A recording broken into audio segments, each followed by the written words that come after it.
हाथन बलोई दे कुछ शेर थोड़े नामे बड़ा कमाल शायर है वो आदे जो सिर झुकावण तकार कहना है।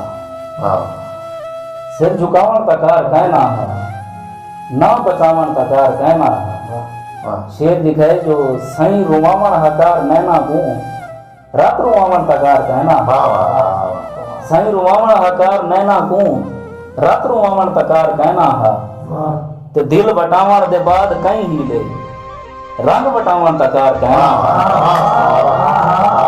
दिल बटावण दे बाद कहीं हिले रंग बटावण तकार कहना है।